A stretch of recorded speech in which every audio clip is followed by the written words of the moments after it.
About a decade or so ago, it was very fashionable to talk about ghost cities in China as a way of mocking Chinese progress.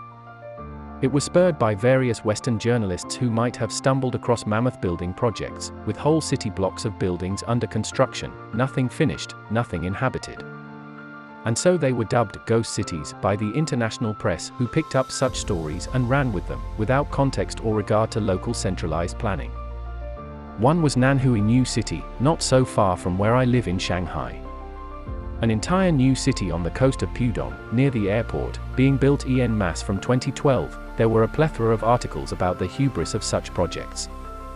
If you had gone there in 2016, it was an eerie sight, block after block of empty streets, empty parks, empty storefronts. Come to Nanhui today, and you'll find a bustling, vibrant city of 600,000 people. In fact, Pudong itself was once dubbed a ghost city. The silty mudflats, warehouses, and farms that one looked across at from the Bund in the early 1990s was slated to be the new financial district, and everyone laughed. As the skyscrapers of Lujiazhu rose ever upwards, Milton Friedman called it a statist monument for a dead pharaoh on the level of the pyramids. The mayor of Shanghai said it was like buying a suit a few sizes too big for a still-growing child. By 1999, Lujiazhu was a monumental white elephant of sprawling towers, sky bridges, and miles of residential property and subway. Today, of course, Pudong is home to almost 6 million people. From a few thousand to almost 6 million in 20 years. What the Chinese government has done, essentially, is to apply Fordism to infrastructure. You see it in the development of subways, of high-speed rail, and of cities.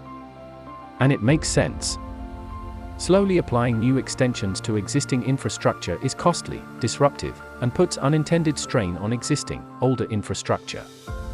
Rather than a city slowly expanding upwards and outwards, straining infrastructure and resources, causing mass disruption through demolitions and construction, better to build a whole new city from new nearby and then create smaller intercity links.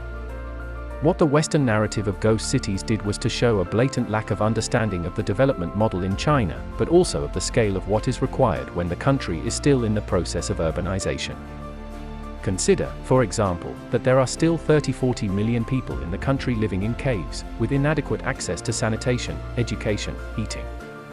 A city larger than Shanghai would be required to rehouse them. This is effectively what the government has been doing every year for 40 years. If you liked the video, please give me thumbs up, and subscribe the channel for more interesting videos.